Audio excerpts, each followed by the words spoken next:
Praise the Lord, hallelujah. ക്രിസ്തു ലോകത്തിന്റെ വെളിച്ചമാകുന്നു. ലോകത്തിന്റെ വെളിച്ചമാകുന്നു എന്ന് പറയുമ്പോൾ ഇവിടെ വലിയൊരു പ്രത്യേകതയുണ്ട്. യോഹന്നാന്റെ സുവിശേഷം 1-ാം അധ്യായത്തിന്റെ 9-ാമത്തെ വചനത്തിൽ ഏതു മനുഷ്യനെയും പ്രകാശിപ്പിക്കുന്ന സത്യ വെളിച്ചം ലോകത്തിലേക്ക് വന്നു. ജാതിയെന്നോ മതമെന്നോ വ്യത്യാസം കൂടാതെ ഏതു മനുഷ്യനെയും പ്രകാശിപ്പിക്കുന്ന സത്യ വെളിച്ചം. ഈ വെളിച്ചമാണ് ലോകത്തിലേക്ക് വന്നത്. കാരണം ഇവിടെ ഒരു പ്രത്യേകതയുണ്ട്. വചനം ജഡമായി തീർന്നു, കൃപയും സത്യവും നിറഞ്ഞവനായി നമ്മുടെ ഇടയിൽ പാർത്തു. ആര്? പ്രകാശമായി വന്നവൻ. യോഹന്നാന്റെ സുവിശേഷം 1-ാം അധ്യായത്തിൽ യേശുവിനെ പരിചയപ്പെടുത്തുന്ന വചനമാണ് ലോഗോസ്. ഈ ലോഗോസ് പരിചയപ്പെടുത്തുക, ഈ വചനം നമ്മളെ പരിചയപ്പെടുത്തുകയാണ്.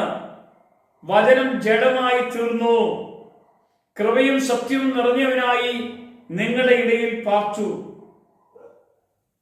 കണ്ടോ, ആരാണ് നമ്മുടെ ഇടയിൽ? ദൈവം നമ്മോട് കൂടെ എന്നർത്ഥമുള്ള ഇമ്മാനുവൽ, യേശു നമ്മോട് കൂടെയുണ്ട്.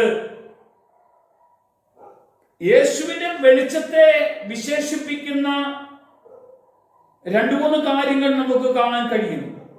ഒന്ന്, സത്യ വെളിച്ചം, റിയൽ ലൈറ്റ്. 2, ഏതു മനുഷ്യനെയും പ്രകാശിപ്പിക്കുന്ന ശക്തിയാണ് അവന്റെ വെളിച്ചം. ഏതു മനുഷ്യനെയും പ്രകാശിപ്പിക്കും. ഇവിടെ ജാതി മത ഭാഷ വ്യത്യാസങ്ങളൊന്നുമില്ലാതെ ഏതു മനുഷ്യനെ എപ്പോഴും പ്രകാശിപ്പിക്കും. അവനെ കൈക്കൊണ്ട് അവന്റെ നാമത്തിൽ വിശ്വസിക്കുന്നവരെ ദൈവമക്കളായി അവൻ അവിടുന്ന് വേർതിരിക്കും. അവനെ കൈക്കൊണ്ട് അവന്റെ നാമത്തിൽ വിശ്വസിക്കുന്നവർക്ക് ദൈവമക്കളാകാൻ അവൻ അധികാരം കൊടുക്കും. താൻ വെളിച്ചമാണെന്ന് യേശു സ്വയം വിശേഷിപ്പിക്കുന്നത് കാണാൻ കഴിയും. യേശു പറയാണ്, ഞാൻ വെളിച്ചമാകുന്നു. അതിന് യേശു പറയാൻ കാരണം, യെരൂശലേമിൽ ദേവാലയത്തിലെ കൂടാരപ്പെരുന്നാൾ പൊടിപൂരമായി ആഘോഷിക്കുമ്പോൾ ദീപാലങ്കാരമായി ഭയങ്കര വെളിച്ചം അതിൻ്റെ അകത്ത് നിറഞ്ഞു നിൽക്കുമ്പോൾ യേശുവിന്റെ അവകാശവാദമാണ് യേശു പറയുന്നത്, ഞാൻ ലോകത്തിന്റെ വെളിച്ചമാണ്, എന്നെ അനുഗമിക്കുന്നവർ അന്ധകാരത്തിൽ നടക്കുകയില്ല എന്ന് യേശു ഉറപ്പിച്ചു പറയുകയാണ്.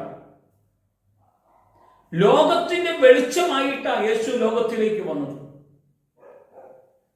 ഈ സത്യ വെളിച്ചം എന്നെ പ്രകാശിപ്പിക്കുന്നുണ്ടെന്നേ, എന്റെ അകക്കണ്ണ് തുറന്നു തരുന്നുണ്ടെന്നേ, എനിക്ക് അവനെ കാണാൻ കഴിയുന്നുണ്ടെന്നേ, എനിക്ക് അവന്റെ സ്നേഹം അനുഭവിക്കാൻ കഴിയുന്നുണ്ടെന്നേ, എനിക്ക് എന്റെ അകത്ത് അവന്റെ പ്രകാശം കൊണ്ട് നിറഞ്ഞു നിൽക്കുന്ന ഒരു അനുഭവം ഉണ്ടാകുന്നുണ്ടെന്നേ, അവന്റെ തേജസ്സിന്റെ മേൽ തേജസ് എന്റെ മേൽ നിറയുന്നത് എനിക്ക് അനുഭവിക്കാൻ കഴിയുന്നുണ്ട്.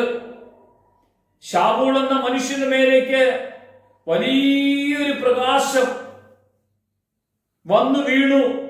ഈ വീണ വെളിച്ചമായിരുന്നു ക്രിസ്തു. അപ്പോൾ ആ വെളിച്ചത്തിന് ഒരു ശബ്ദം, നീ എന്തിനെന്നെ ഉപദ്രവിക്കുന്നു?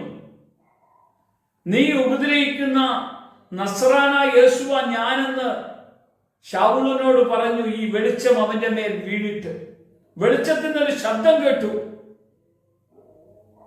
ഞെട്ടിപ്പോയി ശൗല്. കാരണം ബെന്യാമീൻ ഗോത്രക്കാരനായി, എരിവുകാരനായി, ന്യായപ്രമാണങ്ങളുടെ വള്ളിപുള്ളി തെറ്റാതെ പഠിച്ചവൻ, അനേകരെ ക്രിസ്തു മാർഗത്തിൽ നിന്ന് വ്യതിചലിപ്പിക്കാൻ വേണ്ടി കടന്നുപോയവൻ, സേവാനസ് എന്ന മനുഷ്യൻ സുവിശേഷം പ്രസംഗിച്ചപ്പോൾ അവനെ കൊല്ലാൻ വേണ്ടി വന്നവരുടെ വസ്ത്രം ശൗൽ എന്ന പൗലോസിന്റെ കാൽക്കൽ അഴിച്ചു വെച്ചു. കൂട്ടുനിന്നവൻ അവനെ ആ കർത്താവ് പിടിച്ചത്.